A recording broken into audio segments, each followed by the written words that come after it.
We talk about the beer that you love to be drinking. So many topics to choose from. We're sure Does everybody have beers in them first or no? No. Working on it. No. Yeah. Hey, I'm JC from Trillium. I know it says Esther there, but it's actually me, JC. Hey, I'm Sam Richardson from Other Half Brewing Company. I'm Vinnie from Russian River Brewing Company out in California, Santa Rosa, and Windsor. I am Matt Tarpey from the Vale Brewing Company in Richmond, Virginia. Pete Oates from Equilibrium Brewery in Middletown, New York. Henry from Monkish Brewing, Torrance, California. Everybody, thank you so much for joining. We're going to talk about kind of the interesting phenomenon of double dry hop, or DDH, as it's been kind of come to known as. So I think it means a lot of different things to a lot of different people. I know Trillium's first DDH beer was made in 2013. And it was really done as a response to what I had seen at an event at a local pub, a local beer bar called the Public House in Brookline. They would hold the Hophead Throwdown every year. They'd serve insanely hoppy beer along with insanely spicy food. And folks from California would send stuff like DDH Ruination. So I had no idea what it meant until I went there and started talking to some of the bartenders about what DDH meant and how could you possibly make Ruination any hoppier.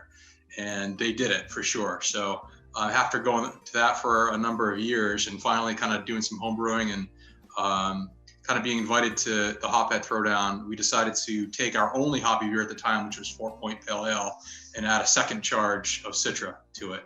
It was in a little 10-gallon kind of homebrew fermenter. And we put in one barrel and we got 2 sixtels out of it. That was our first DDH beer. It was at the time it was literally a second full dry hop into on top of a beer that had already been very generously dry hopped. So I know it's evolved quite a bit for us for now, but that was way back in 2013, and the whole beer world has changed. So I'm interested to know, maybe Sam, you can start. What was your first double dry hop beer? What did it mean to you then, and what does it mean to you now? Damn, I knew you were going to start with me. I cannot remember what our first one was. I think our first beer was probably Hop Showers. That's not something I can say for certain because I feel like it's ages ago and so much has changed since then. It's hard to remember a lot of these things, but we just wanted to make the beers, I've always been into hops. I think our whole team has just been into hops, and we wanted to make it, as hoppy as we could. And that's what led us to do it. And like I had seen your Fort Point double dry hop and was definitely inspiration to go in that direction. All right, Henry, do you remember your first double dry hop beer, and what was your thinking around that process? Did you go all into a full scale batch, or did you kind of tiptoe into it a little bit? Yeah, it was a full 30 barrel batch for us, which was the largest batch we were making. Foggier window, so it was a double dry hop of foggy window. We knew DDH existed and it sounded exciting, so we just went for it. It was kind of surreal thinking about how much hops, and I think for me, it was really hard to get over like the 4-pack pricing scheme. We charged $2 more per 4-pack for the same charge of hops, and I think I did the math, basically washed out what I could have used, especially when we didn't have much access to Citra and Galaxy.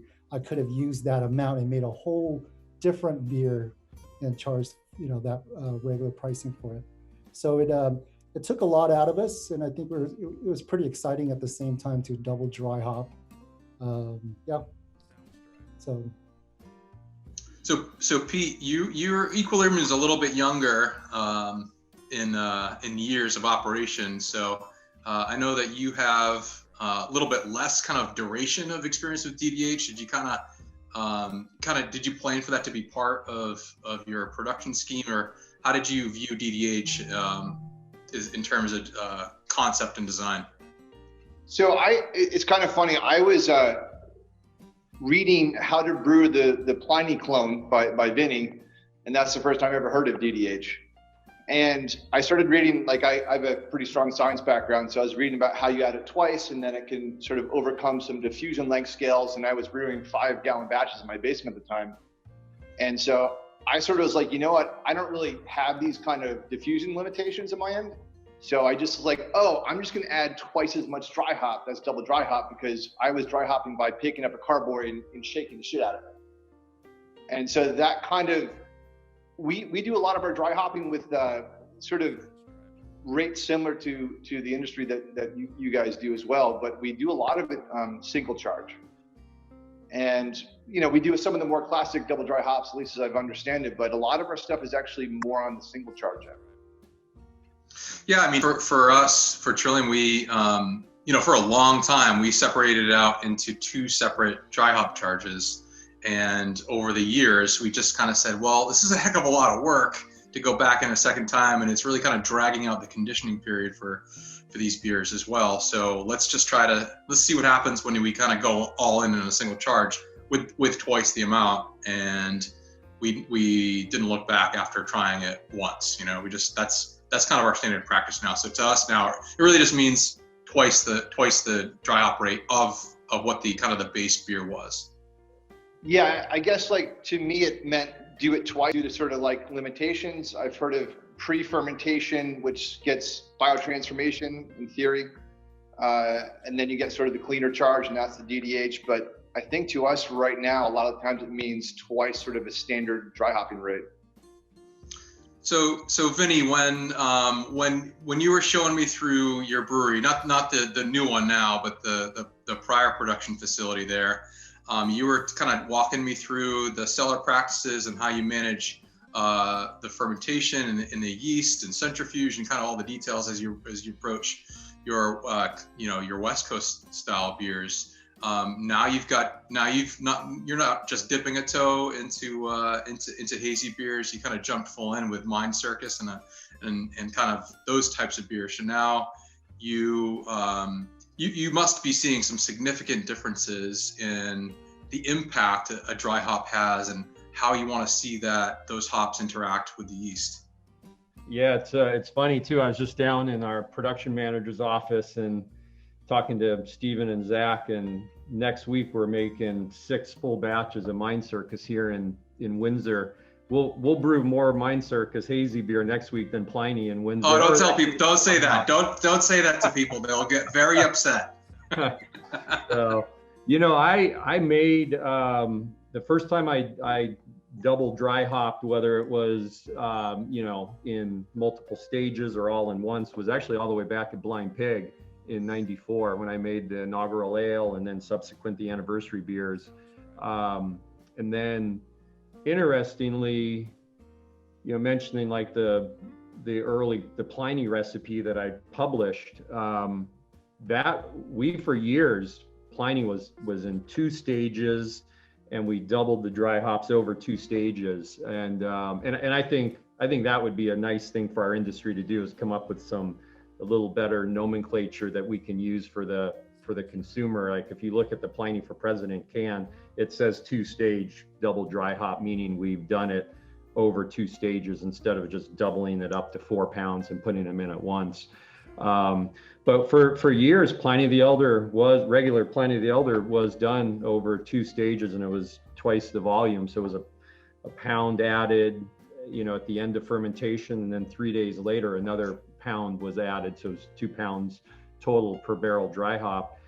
And we actually stopped doing that and went to just a single 2 pound per barrel charge maybe 2 years ago. And it honestly kind of worked out well for when we came out with Pliny for President, because it all just worked from a distribution and marketing standpoint. But I actually liked the 2 pounds all in at once in Pliny the Elder better than when we split it over two stages. And we took part in some work with Shellhammer up at OSU, Tom Shellhammer, So for those of you that are watching, he's the hop guy in the academia world up at Oregon State University. And they did a lot of sensory. They were already doing some trials on their little pilot brewery. And Tom and I happened to be talking at a hop conference or something, and it came up that he was doing this. And I said, well, why don't we just send you Pliny, and you can analyze it and do anything you want, because we already do it that way. And we had been experimenting at the time, actually going backwards. His work showed that sensory wise, just by a little bit, folks liked on the sensory panel, they liked the double dry hop better, where they did it over 2 stages, but it wasn't by much. All the panel work we did here at the brewery, it was negligible. It was one week, all of it in one charge was the more popular, and then later another day it was the other way. So we left it as the single charge. I don't know who was saying like how much work it is to hump the hops up to the top of the tank and dump them in.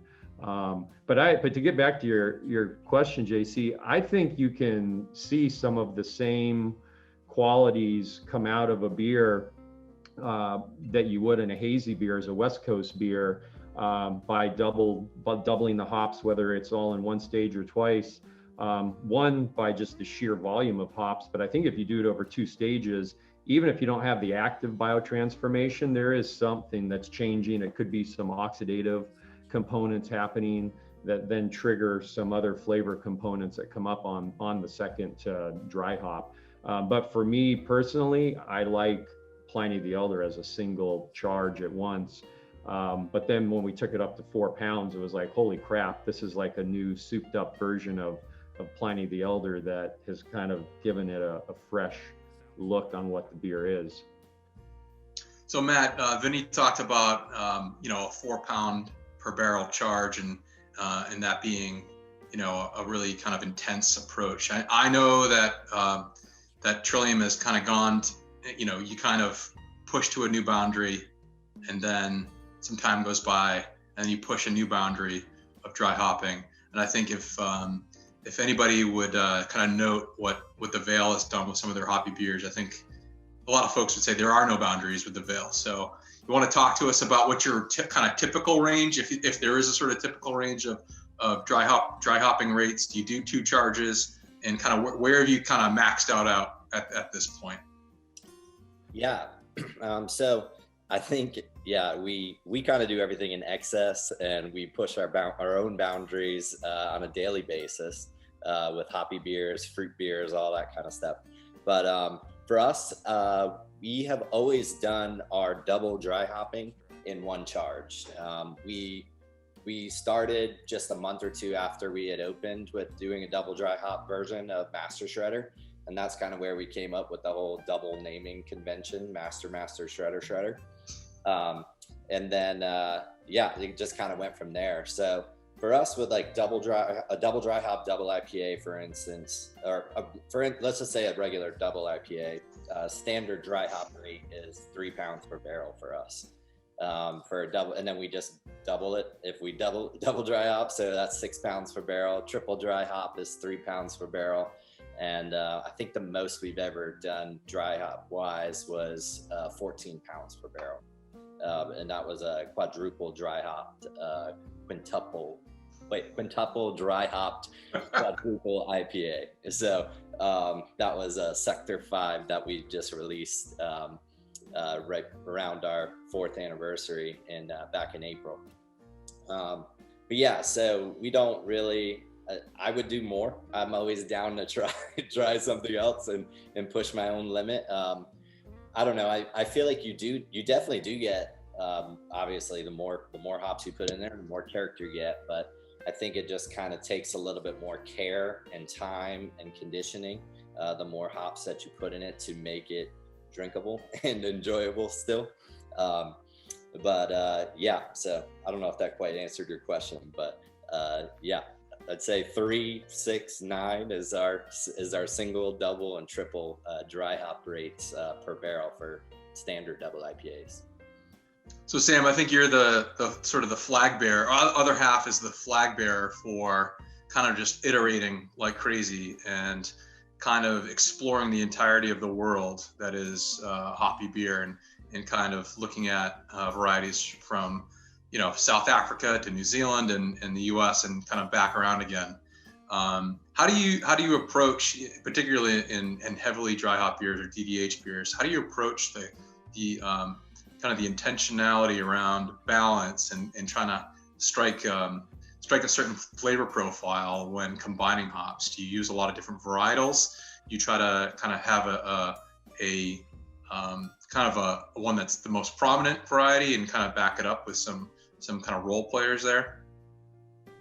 Yeah, I mean, I would say for the most part, there's some strong players that play well by themselves, but they'll improve other hops. So, for example, Citra, Mosaic, Strata is now getting into that category for me. Galaxy, those are all hops that are kind of main players in a lot of our beers because they just play so well with others and make other hops better. There's a lot of hops that you have to use in small amounts because they're either too intense, the flavor profile is too intense in a way that is maybe unpleasant in large amounts. So you're just trying to like piece these little puzzles together. But yeah, we look at all of our hop bills basically start with something that can really pull the whole beer together, and then you're looking at how do you add these other flavors in, how do you add new hop profiles in.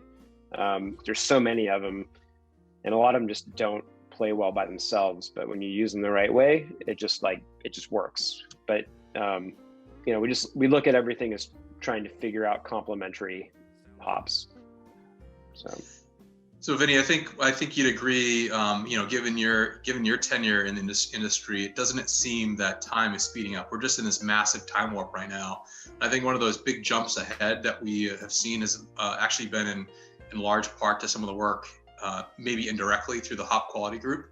I think with working with some of the vendors and the processors, we have seen a tremendous improvement in hop quality.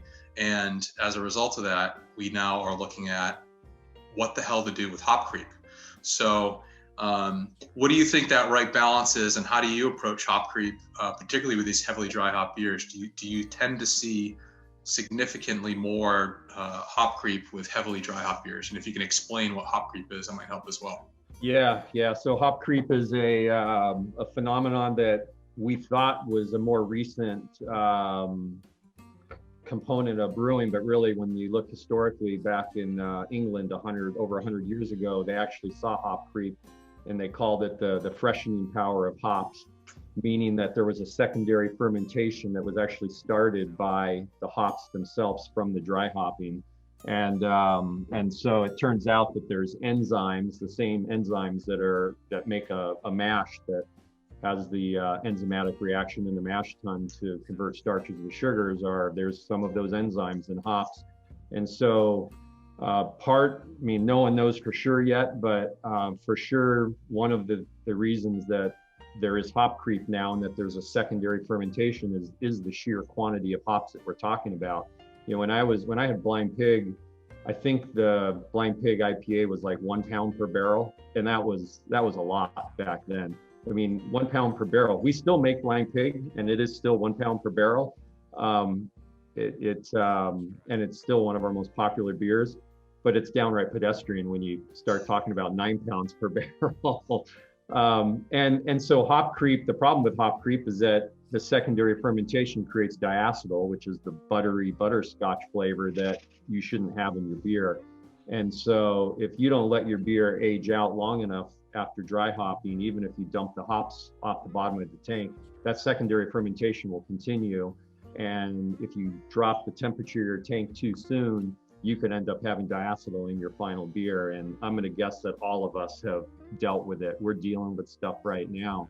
A lot of what causes hop creep is the yeast you use. I think California ale yeast tends to be worse at hop creep than, say, an English strain that settles out better, and at least that's our finding.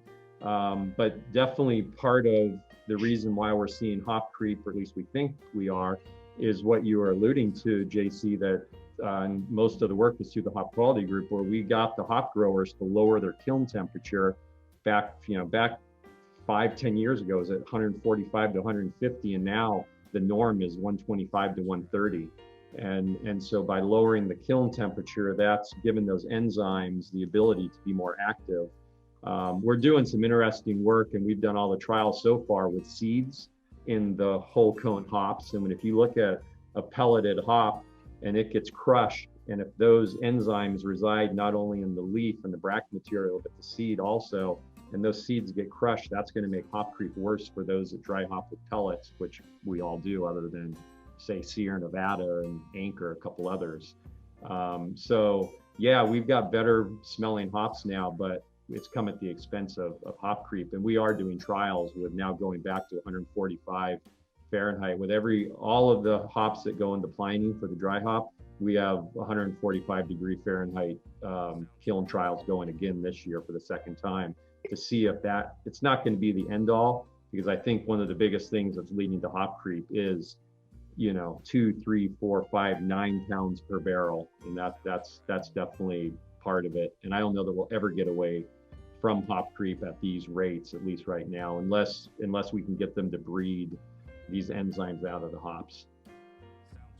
So Pete, another kind of Vinnie reference, kind of the lupulin threshold shift, right? So I think that was kind of more in reference to kind of the bitterness, and you kind of crave it after a while, and you build maybe a tolerance to it, and then you kind of build a craving for it.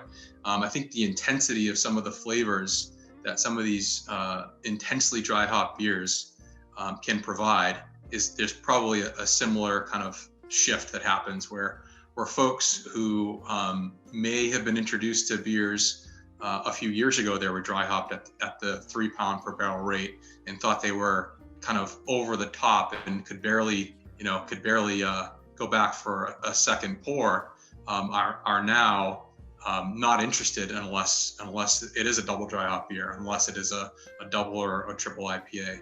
So how do you strike that balance, knowing that you have a diversity of customer that comes in, and some folks walking through the door, it's going to be the first time they've ever had a hoppy beer, and some folks are kind of looking for what's next. How do you approach that at Equilibrium? So it's a great question. I think one of the things we do, we don't dry hop as quite as heavily as some of the rates I've heard, because one thing I'm very careful of in our brewing is to get rid of some of that polyphenol burn that hits your throat, and it kind of, to me, is aggravating on the palate. And so we do a bigger whirlpool charge, and the polyphenols will bind to the proteins and drop out in the kettle. And so that's more of an introductory juicy beer, but still moderately hopped. For example, MC squared is what we sort of reference as our 1x hop. So you have a double dry hop, it should be 2x if you're doing by the volume approach. And so that's sort of our reference, which is roughly around 2 pounds per barrel for MC squared. And then to go to the other end of the spectrum is you don't add just hops, you put like marshmallow and shit in it, because that's what the other part of the spectrum wants right now. And we do some of that. But our typical rate is more around 3 to 4 pounds per barrel in the dry hop. For example, Fluctuation, which was our first DDH beer. And that meant sort of a deviation from our normal hopping. So that was our first DDH. But I mean, I think at least to our customers here in upstate New York, some people don't even know what an IPA is, and you have to give them something that's drinkable and approachable that balances kind of flavor with drinkability. But you also have the people that are the crazy beer fans, and they want to know what happens when you add X, Y, and Z to a beer. What if you put coconut in the dry hop or marshmallow or something crazy? So it's a balancing act, and it's like, to me, in my sort of youth in the industry, like Heady Topper and Pliny were the beers I went to. It was like, oh my God, that's so hoppy. And then, I had some of Matt's beers early on, and I'm like, no, this is really hoppy. Like, this is crazy hoppy. And so it's like, there's a full spectrum out there. And then there's like this other dimension now where people are just adding lots of stuff to hoppy beer. Sour IPAs, we haven't done one yet, but sour IPAs are a thing too, right? You're merging hops with fruit with, I can't even go on with the adjunct list, but it's interesting. So Henry, when I think about Monkish, I always think about how well you execute your hoppy beers, and how completely upside down you are in terms of supply versus demand, you know? And I just know from our direct conversations that some of these very heavily dry hop beers, they are more on sort of a lager time frame for how slowly they move through the cellar. So how do you think about that kind of that tension between you know, your desire to not disappoint your customers, but the need to get the beer right and make sure you're not rushing beers through the process? You're on mute. It's always a challenge for us. We don't have enough wiggle room for extra tanks that can buy us an extra couple days if we need it. So it's always a challenge to figure out, can we afford another day for letting hops sit extra, especially for triple dry hop. Like I think we have a beer right now at 13 pounds per barrel. And so I really struggled yesterday all day here, whether I should let it sit for another day or 2 days. Then looking at the schedule, it's really hard. And then looking at the specs, I think it's great. Sensory, you know, maybe one more day. So I gave it another day. I actually have control over the glycol. So I crash tanks at midnight just before I go to bed. And last night I almost forgot to crash one, just to give it some more extra time and just trying to push as much as possible, thinking that this half a day might bring this flavor progression that we're looking for, especially some of the more intense hoppy beers. You have one too many extra glasses of wine last night there. Yeah, almost. And then, yeah, so we try to let it sit and biotransform as much as possible. We push 4 to 5 days on average. And I think it does help. Sam, when you're thinking about kind of these heavy dry hop charges, do you stick more to a schedule, or do you kind of watch for any hop creep? And you know, you've got smaller batch sizes than we have, but more fermentation tanks. So you know, you've got sort of that crushing demand as well, and kind of any delay on any single tank with a production schedule that's that complex has significant kind of, you know, real world operational problems. So how do you approach that? Yeah, so we've definitely worked really hard on trying to keep a really tight schedule and figure out systems that work for us to get beers out a little faster. And our whole goal has been to mitigate hop creep completely. And we've been fairly successful with that, with kind of an accelerated time frame of production. You know, either your two options are you either accept hop creep and then you extend your time of production, or you figure out how to get around it. And I feel like we've done a lot of thinking about this, and we've figured out some good systems. And you know, we dry hop at a pretty heavy rate across the board. Our regular beers are still in the 4 to 5 range. Our double dry hop beers are, you know, anywhere from 5 to 10, depending on what the other, you know, the OG beer is in that case. But you know, we're at pretty high rates, and you know, like everybody, we dealt with hop creep in the beginning. We've kind of worked our way around that problem. But yeah, we're about getting it done. We don't have the space. Being in a city like New York City, it's hard to afford space. So you have to find ways to make sure that you get beer done for people. Matt, when I think about, like I said, when I think about like when my daughter was asking about White Ferrari and kind of all these crazy Veil, double, triple, quadruple IPAs, you know, I imagine when you're on the floor and you're dumping a cone to kind of start to prepare in the cellar for packaging, you know, the whole brewery just fills up with these incredible aromatics. I think there was a recent Craft Beer and Brewing article that was measuring, you know, what percentage of the aromatic oils are present in kind of the waste stream of brewing. And it's about 51% of the original aromatic oils are kind of going down the drain at this point. Have you ever thought about a way to kind of recover, recycle, reuse those, or are you just kind of like you're on to the next?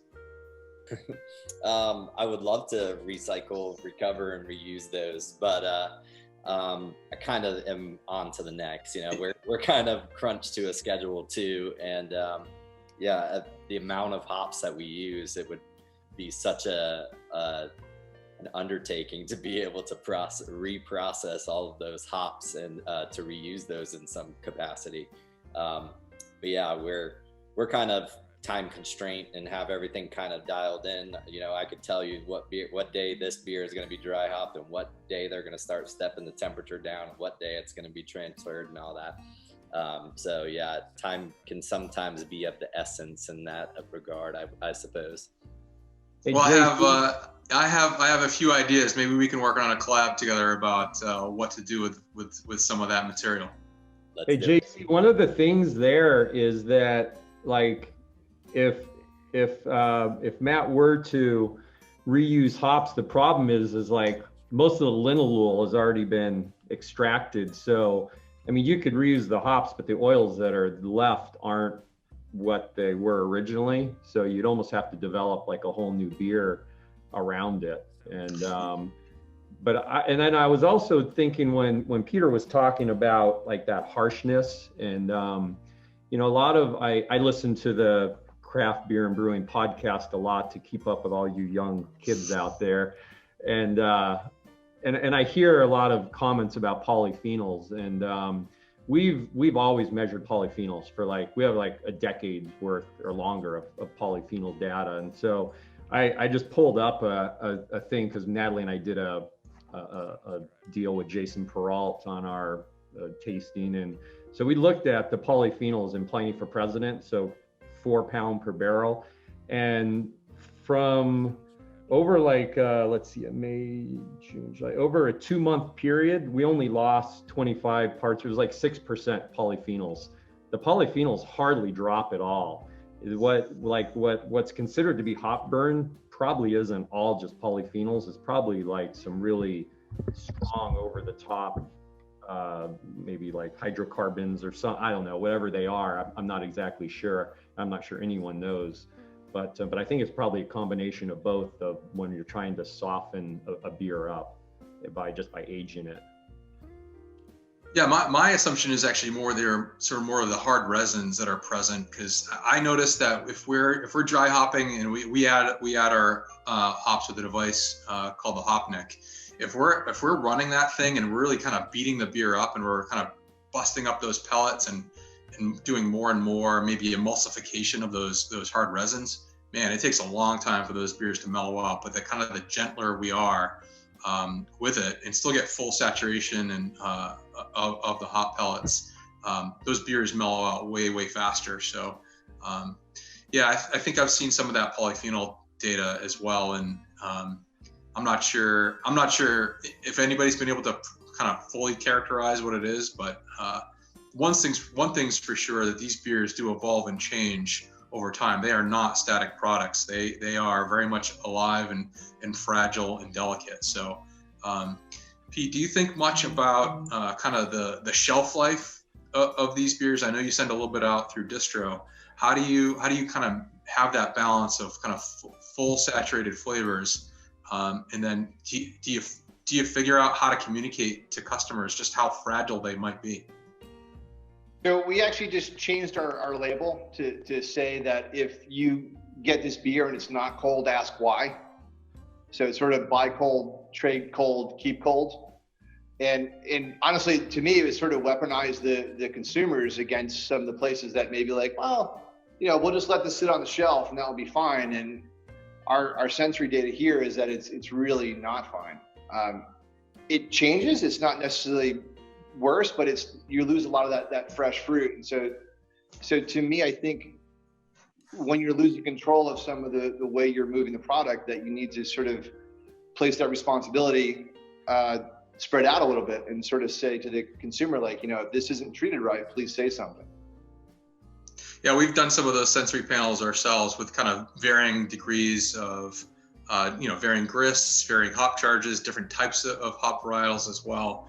And by far the most important component of ensuring kind of quality over a period of time has been temperature, even much more so than oxygen in the package. So, we kind of, you hold some right at 32 degrees, at 38 degrees, at ambient temperatures in the boiler room, and kind of up and down the range there, and try them at 1 day, 7 days, 2 weeks, 1 month. And the differences are astounding in samples that are not stored properly. Yeah, I mean, we started with everything going on in the world. We started shipping boxes to people's houses, and we did a lot of experiments on like, how much ice does it take to keep the beer below 38 degrees for 48 hours? It turns out it's a lot. Like, I mean, we're talking 12 pounds of ice per case with a 1.5 inch recyclable liner. And it's like, it's really a lot of ice coming out of a 38 degree cold room. But I think it's worth it. I'm not the moderator, but I know, Matt, you've looked into this topic a lot yourself. I'm kind of curious to your thoughts about the temps and how they're affected, or shipping, or yeah. Am I allowed to ask questions? Yeah. So we have started shipping with all the pandemic and all that stuff, shipping direct to. We have done a lot of tests in regards to ice packs and different just cardboard providers and boxes and insulation and all that kind of stuff. And it's obvious for us and everyone here. I'm sure we've all done tests on, like JC was saying, about keeping it at in the boiler room, ambient, in the walk-in, and trying them a few days in, 7 days, 2 weeks, all that. And yes, we definitely see a variation there for sure. I like the way that you put it, Pete, where you said you kind of lose the fruit there, and that's kind of the way it is, really. You lose that like fresh fruit character the warmer that these beers are. So for us, with shipping, we have some a little like kind of ice packs that we throw in there every once in a while, and we require 2-day air minimum at our maximum minimum. So no longer than. Yeah, so if you aren't willing to, most of the places that we can ship to legally, we are all kind of ground for or 1 day or 2 day ground anyway. But there's some that we are now exploring, for instance, Oregon, and there's one or two other states too that ground is not 2 days. So we require either overnight or 2 day shipping. And it's pretty expensive for the consumer, but it's something that we're not interested in compromising, because we want those folks to have the beer that we tried so hard to make, and we want them to have the beer that we're proud of and have that same experience as if they bought it from us. You know what I mean? So it's not something that we're interested in, and we get a lot of people that are frustrated. I can't. It's kind of ridiculous that, it's $90 or $80 to ship 3-4 packs. And we just tell people that, unfortunately, we're not, we can't compromise on allowing those beers to be baked in the Nevada heat, 117 degrees. So, this is something that we're not interested in. But yeah, so we've definitely done a bunch of trials, and it probably has impacted potential out-of-state sales for us, but it's something that we're not interested in compromising. Sam, you and I talked a few years ago about kind of wondering what might be next, and kind of looking back to the de facto standard of the T90 pellet, knowing that there's also the T45 pellet, sort of like the custom pellets that have some of the vegetative matter removed from it. So we came up with a collaboration concept called Triangle Test, where we could try to figure out, what kind of impact the different hop products would have, regular T90 pellets, T45 pellets, and cryo pellet, and the cryo product as well. So, tell me, how that may or may not have served as the foundation for your HDHC process, and explain to folks what that is. Sorry, I have a visitor. So I mean, our thing is always about making things understandable to the customer. You know, I think we've all gotten to the point where everybody understands what DDH is, right? Like, I think most customers that come in that have been into beer for a while know what that is. We may have to explain it to new people, but really the concept for HDHC was we wanted to incorporate new hopping techniques and then have something that people could understand. Like, if we put that on the label, they know that we're doing certain techniques. And for us, this has always been about adding in the HDHC is about using incognito, T90, and cryo or T45, kind of interchangeable on that front. But it's really about trying to put the most amount of hop product into a beer that we can without it being like unreasonable. And you know, going back to the discussion about, you know, hop burn, like our whole goal is to make these beers. Sure, we may make something that has the equivalent of 13 pounds per barrel in it by using these products, but our goal is to make it drinkable from day one. It may not be at its peak. I think our peak usually hits out at like three to 6 weeks after a package. And like the previous discussion, we always try to keep everything cold. We tell everybody to keep things cold. If they do, I think most of these beers will last up to 6 months if they're stored properly. That's because the hopping rate is so high that they'll last. And they may not be the same beer in 6 months. It's going to be a different beer, but it's still going to be quality and drinkable. But yeah, the HDHC thing has been always, it's about exploring new products available to us. This is the part of the discussion where I kind of go around the room and ask people what's next for them and where do they see things going. So I'll start with you, Henry, to my left. What do you think is next? I mean, you think intensely and often about how to make your beers better. And I know you've got some ideas about how to do that. So what do you see on the horizon to make your hoppy beers better? I have no clue. I mean, it's something I think about a lot. And I actually worry about what's next. But I think ultimately it's trying to figure out what we do here and adding more parameters, we're always testing parameters, and now we're in a new phase of looking at different temperatures, we are considering our hop grist. We normally don't rouse, but we've been thinking about rousing and looking at how much yeast we leave in for a biotransformation. There's like for triple IPAs, I don't know if the yeast is pretty stressed. We don't see as great of biotransformation. So we're thinking, do we add some fresh yeast to try to look like a little krausen to get it happier, or else we're just chasing for better attenuation. But if we sit around and wait for better attenuation, that yeast is just going to suffer more and more, and just always trying to figure out all these different things. I think will be the Monkish future, is just trying to figure out how to make this less stressful. So Pete, with the advent of kind of more accessible, smaller scale production brewery equipment, it's actually feasible for a brewery like Equilibrium to have a centrifuge. So there's all these different techniques and processes and kind of equipment that's available to small brewers now. Do you think all the time about how to combine both new advanced hop products and equipment and controls, and what do you see next for Equilibrium with hoppy beers?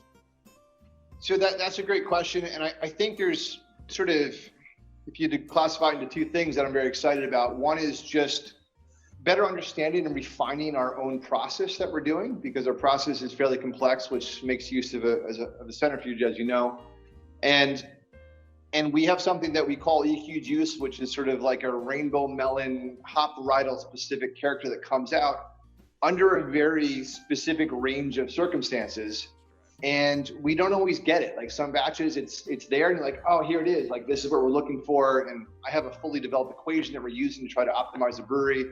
and I do all these calculations and I plug them in and we do it and it doesn't work. And I'm like, oh crap, wait, that didn't really do what I expected. And then sometimes it's like, wow, it's there. And I think it gets back a little bit to some of the issues Henry just alluded to of like, is our yeast during dry hop, is it happy? Did we strip out too much in our process, or should we add new yeast? Is it better just to add a little earlier, maybe a little bit later, because there's a lot of sorption going on and it's like dropping some of the oils we're interested in. And so really refining that with better equipment and understanding that is really important to me. And I think that the sort of second thing is just ingredients. Like what are we putting in? Like what are these new hops that are coming out? HPO 16 from Australia was a really interesting hop. And like a little bit I punt to the hop growers, like what kind of ingredients are they going to provide us? And what do the rubs tell us? And does what the rub tell us really translate to each of our brewery specific process and what ends up in the glass to the people who enjoy the beer? So Vinnie, you've been involved for years in these kinds of discussions around the very close awareness and focus that beer, but specifically hops, are an agricultural product. So you've heard a few brewers here talk about how much they are looking to control each of the parameters they're looking to control and be precise about. I'd say that one of the things that is probably the least in our control are the raw ingredients, and specifically hops. So where do you see the quality of the overall hop industry going, and how do you think that's going to end up for better beers for everybody? Yeah, it's certainly improved since, even 10 years ago. But when I look back, 20, 25 years ago, just for one, the variety of hops that we're getting is amazing, and to an extent, Citra and Mosaic make it almost too easy to make an IPA. You throw in 50, 60, 70% of those hops and, even a hack can make a decent IPA. It's not it may not have the nuances and refined quality, but there's some amazing hops out there. I don't know that I think we need to lean on the hop industry for things like hop creep. That's where we need to. The quality is spectacular. We're all probably doing selection now, and or to an extent. I look at selection more of like, it's not that this one cut is going to represent everything that I'm going to get. It's more like, okay, this doesn't have onion garlic in it. Okay, that's good. I like that lot, So, but I think we're definitely going to need to look to the hop industry from a more of a QC standpoint. From hop creep, I just keep going back to it because it's a problem for more breweries, and there's a lot of breweries out there that don't know they have hop creep because they don't have a lab, and we've spent probably $750,000, on our lab to be able to quantify things, in every step, and those are critical points for us to keep moving forward. And to also be able to bring in raw ingredients and keep the hop growers honest. I mentioned, seeds earlier. When we buy hops, there's only supposed to be 1% seeds or less. And we're now pulling, I still have all of our hop cuts from last year's hop trip up to Yakima, and we're finding very few cuts that have under 1% seeds. Most have more than that. So I think that's one thing we need to look at the hop industry, is just from a quality standpoint, QC, QA standpoint. So Matt, we've been lucky to kind of go on some hop selection trips together. I know I personally, I haven't been doing it for years and years and years. So I know I personally struggle with kind of trying to find the magical lot that I really, really love. I think I agree with Vinnie in that I'm looking for things that I want to exclude, but I also found myself at a lot selection where it was really just sort of like they're all differently awesome. So how do you approach that? Yeah.